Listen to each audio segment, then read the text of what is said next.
Welcome everyone, I am Tracker Mike, and in this video we are going to discuss some ways that you can make assessments on how to assure that you're putting your dog on dead deer. Now the information I'm going to cover is not a know-all end-all. These are just generalities of things that I've discovered over the years that are going to help you kind of assess the scenario of what you're walking into prior to going on a track to give you the best odds that you're putting your dog on dead deer. Tracking dog handlers run their dogs for a number of different reasons. When I was new to the tracking dog world, I was willing to put my dog on any track just because I was excited to get out there. But as I've grown and I've gotten more known in the tracking dog world in my state, I simply could not handle the call volume that I was getting. So I had to kind of reassess what I felt my purpose was with running a tracking dog. So what I developed for my own purpose was my goal was to recover dead deer. The phone interview prior to tracking is probably one of the greatest ways to assure that you as a tracker can put your dog on dead deer.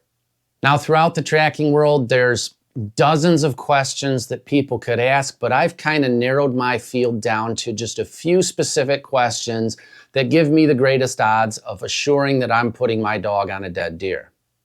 Now again, I will reiterate, these are generalities, and of course there's going to be anomalies and things of that nature, but asking these few items can increase your odds that you're going to be on mortally wounded deer. What I've discovered is that many of the questions that a lot of trackers ask in a phone interview are not relevant to whether or not the shot is fatal.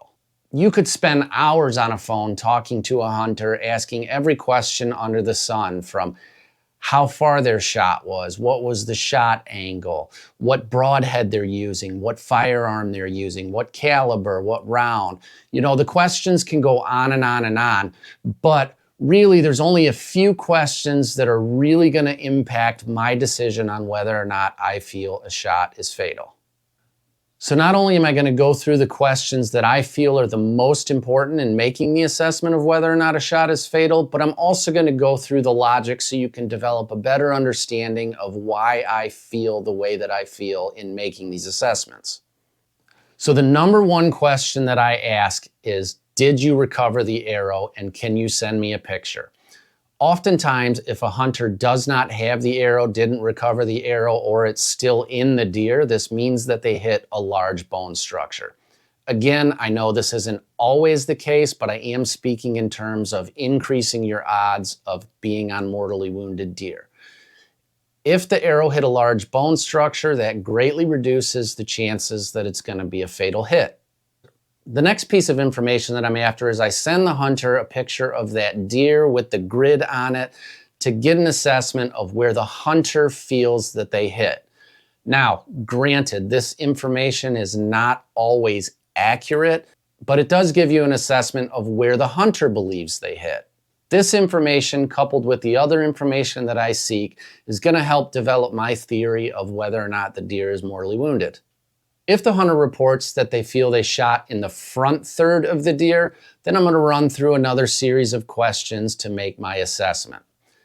My opinion, typically if the hunter reports that they shot in the front third of the deer and they didn't recover the deer, typically this indicates that the deer is not mortally wounded. So with shots in the front third of the deer, we typically hear hunter accounts of, it must have stopped at the opposite shoulder, or I know I got one lung at least. I usually follow this up with a series of questions to kind of figure out whether or not this could possibly be one of those scenarios. The first question that I ask is, did you get a pass through? Because I want to see that arrow if they did. The arrow can tell us a great deal about what may or may not be hit.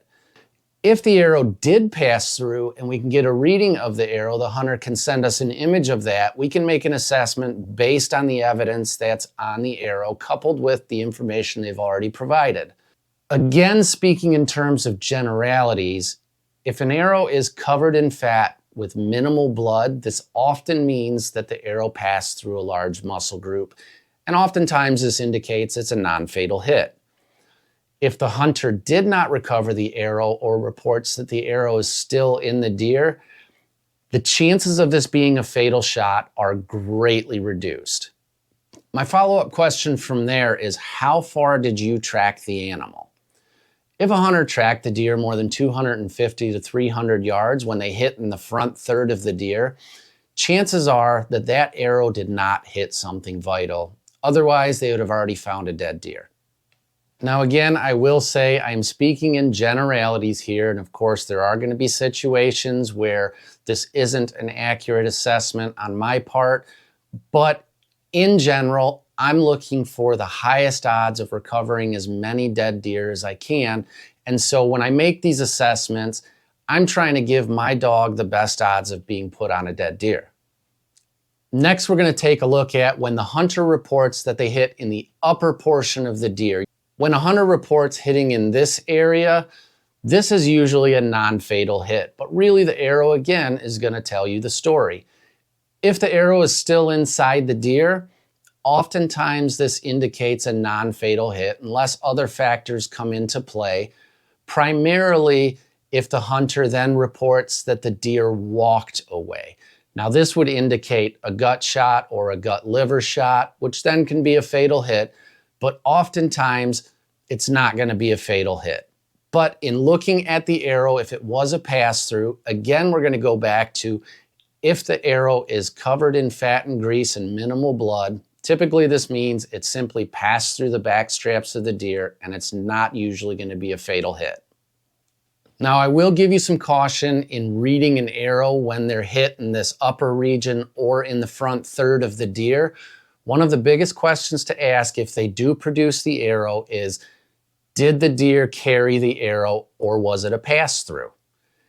If the deer carried the arrow, this can be very deceiving because the blood can run down the arrow.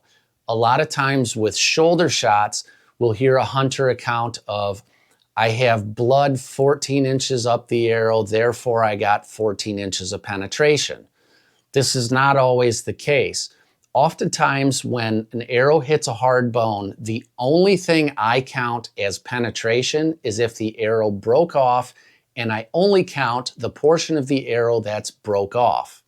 Now, if the deer carries the arrow, as the deer is fleeing, blood is flowing out, it's running up the arrow, and can be very deceitful if you don't ask the question, did the deer carry the arrow? As usual, we're going to take a quick pause before getting back to the information to ask if you would go ahead and whack that subscribe button. Now let's talk about frontal shots. Frontal shots and neck shots with archery equipment, in my opinion, are a very poor shot choice. There are just way too many things that can go wrong. The vital area in these spots are just so small that the risk is not worth it. Sure, neck shots and frontal shots can be fatal, but with a frontal shot, the problem is that there is such a large bone structure that archery equipment oftentimes doesn't penetrate through. With neck shots, the area of the neck is so large and it's mostly muscle. Now, the reason that I say frontal shots are almost never recoverable with a tracking dog is because if it's gonna be fatal, a tracking dog isn't gonna be needed. If the hunter happens to hit that sweet spot above the chest plate, it's going to be almost instantly fatal. If the hunter hits that chest plate and it penetrates through, again, it's going to be almost instantly fatal. If it's not, chances are it didn't penetrate through that chest plate, and you're probably never going to find it. In my 12 years of tracking, I have never once recovered a frontal shot. Now, the blood trail itself on a frontal shot can be incredibly deceiving, even if it's a non-fatal shot. Consider that the muscle group in the chest is an incredibly large muscle group that connects to everything that moves. It connects to your front legs, it connects to your neck and head, it connects to your belly. So anytime that anything is moving, those chest muscles are moving. What I want you to think about is if you cut your finger, if you sit there and wiggle it, it'll bleed and bleed and bleed and bleed and bleed and bleed until you stop wiggling it. And then it clots and heals fairly quickly. It's the same with any muscle group in the body.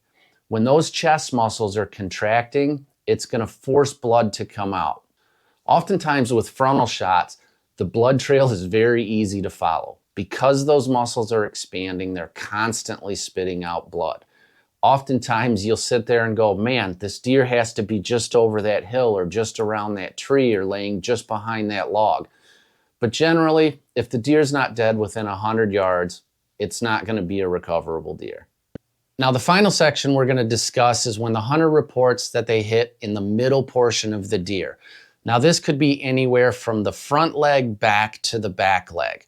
Oftentimes, this is going to be coupled with a report that the deer walked away or that the deer ran away, but we have a complete pass-through and an arrow that is coated in blood. These are the tracks that are going to have a high likeliness of recovery.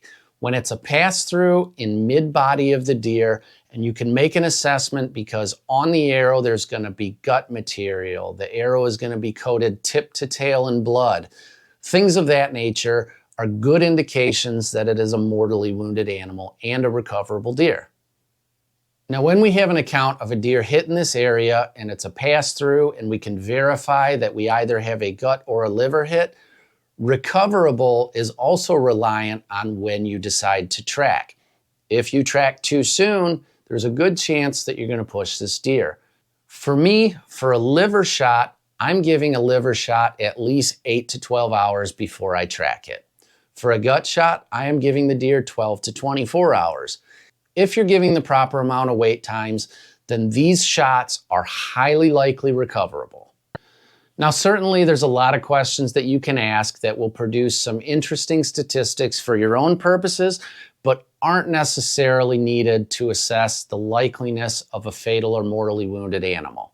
For instance, broadhead type, fixed blade mechanical is not relevant to my assessment on whether or not a deer is fatally hit. Arrow weight, crossbow, vertical bow, those things, while they're interesting, they aren't necessarily needed to determine whether or not an animal is fatally hit. I hope the information in this video helps you to make better determinations prior to going out and tracking as to whether or not it's likely that a deer is mortally wounded. If you found this information valuable, we would greatly appreciate if you would go ahead and whack that subscribe button below.